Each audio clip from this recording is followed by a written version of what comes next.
Tougen Anki, episode 17, titled The Vengeful Oni. And I gotta say, this was probably one of the darkest episodes of this show. Your discretion is therefore advised.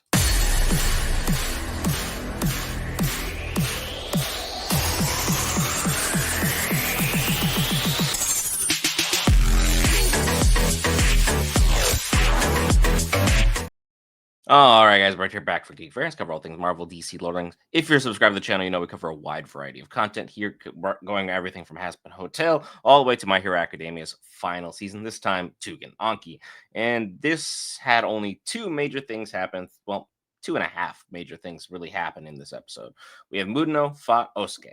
That is our main focus at the beginning of the episode. Covers a wide variety of what we were able to see action-wise, and we get to see Mudno actually in action for once. And the second one is why the viewer discretion is advised, is because we got Jin's backstory, and yeah, his life took a turn. We'll put it that way, culminating in what we saw at the very end of the episode. But this episode was really solid for a lot of reasons. It was a tragedy all the way throughout. There's no way you can sit here and say that his life was something that anyone could have expected or been able to brave through other than maybe Jin in this universe. Shiki's life sure took a turn, but like, was it really going to ever be on this scale? And I know comparing tragedy to tragedy is just a terrible thing and not necessarily wise, but in this sense, I think Jin's kind of got him beat. Throughout this episode, we had our Mudno fight versus Osuke. We see the two different strategies of both people really prevalent. Mudno thinking on his feet from the very beginning of the fight up until the very end of the fight. Everything was calculated, everything was strategized, everything was planned out. While he was feeling out his opponent's distance, he was already laying his trap. He was already figuring out how to work around him. You know, he's trying to figure out certain intel pertaining to the character because he just wants to know how to finish him. Basically, he's just the conclusion's already foregone in his mind. It's just how is he going to end up getting to that result, so to speak. Like, this is one of those math tests where it's like you already know the answer, but now you have to prove your work as to how you know your answer. And Mudno is just basically figuring out how to calculate. Osuke is not weak by any terminology, but he's rather straightforward. And when you have a straightforward fighter versus a calculated, methodical, patient fighter, more often than not, the calculated fighter is going to win. Sure, you could end up in certain situations where someone's just more powerful, where they're able to use brute force and fight their way forward. Osuke had absolutely no shot in this one. Muno was able to defeat him soundly because he kept using his Rainbow Barrage to trick Osuke into thinking he could only attack from above. Only then to use a Twin Dragon's attack from below and take him out and knock him basically almost unconscious, where he's just laying there, just in a pile of, Oni blood, and just be like, huh, well, this sucks.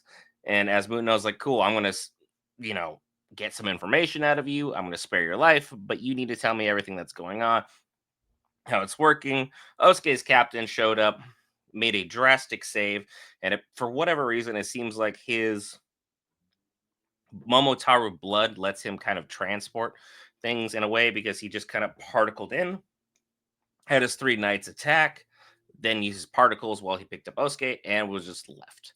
And the captain was like, I'm willing to throw innocence into harm's way. Are you, Moon? No. Do you really want to throw down with me right here, right now, that badly? It's like we're destined to fight, which we know the captain is all about destiny. It's his major thing. Moon no says basically no, allows him to leave. Then we have Jin. And this is where you want to strap in, folks. Jin had a happy life. He had a mother, a sister, and a father. His father was a Momotaru, and it was very well known throughout their family at the very least. But Jin wanted to be exactly like him. He wanted to grow up and, help and like be a cop was what his ideal version of saving everyone was going to be. His big sister protected him, and she was kind of basically silver tongued. She would lie and use deceit in a white lie kind of sense, where it was innocent. It was really trying to make things helpful and get him to be more involved. Like, ever like lie to your sibling in a way that made them do something that they wouldn't normally do that ultimately helped and benefited them. That's all his sister did from start to finish. Jin saw himself as a protector of the family, even though he was the youngest. His father was supposed to come home tomorrow, and there was going to be a big deal. They were going to make a cake. They were having a great time as a family. They're all really happy. Everything's really going good together. As he finishes school the next day, he gets a text from his sister. Hey, can you go pick up milk? We need more milk. All right. Whatever. No big deal. It's not sending any big trigger warnings. Everything's fine. Only for Jin to come home and his mother and sister are laying in a pool of blood, their own blood, so to speak, with their father, Cade, Kaed. I'm pretty sure it's Cade, just standing directly over them. And he's like, they were Oni. Did you know they were Oni? What are you? It's such a cold and callous, like a complete 180 from what was going on here, because we never really got to see how he was portrayed beforehand. But we're assuming that he was a loving and good father because everyone was really warm with him. No one was on edge. We weren't like preparing for the worst. We weren't like, you know, trying to figure out what was going on. It's just like, yeah, cool, dad's coming home tomorrow. NBD. Yeah, really big deal. Um, as everything's going on, Jin starts freaking out because his dad's interrogating him, so to speak, verbally, very, very lightly, was like, what are you?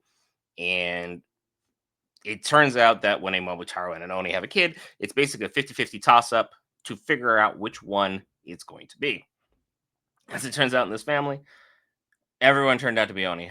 Mom, sister, and Jin. So dad was the only Momotaro, so he was basically left out high and dry.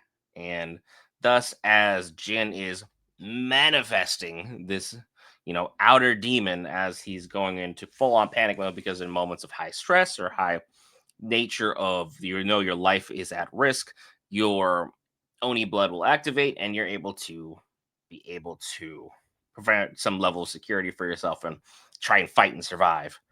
Well, dad slashed through it like it was, paper, and left Jin lying in a pile of his blood with all the scars that we all see now very prominently throughout his character. And Jin swore upon his survival that he would protect his mother and sister, who are in heaven, he believes, with his life, and he's going to be the vengeful Oni, and he's going to drag his father down to hell with him. So that's lovely, beautiful imagery, and kind of hardcore for a small child to be able to make such a vengeful oath. But again, this is a world of Oni and Momotaro. Things are going to be a little drastic. The only other thing that we really had happen throughout this episode is we have Mikado called Shiki and kind of, excuse me, let them know what the heck was going on. He said, hey, she's here at this house. They get to this house. It is literally on fire. The girl is being wheeled out in an ambulance, or being wheeled out on a stretcher to an ambulance, I should say. And Shiki started kind of put two and two together that something doesn't seem right because every time they arrive at a place that this girl's supposed to be, it is on fire. And probably should put two and two together that every time they make a phone call, things tend to go rather horrifically. So hopefully they're able to figure that out. Hopefully you hit that subscribe button. It's free. Greatly helps us out. It was a solid episode. And that'll be one of the darker ones as we finally got the backstory pertaining to Jin. And let's just say that's rough, buddy.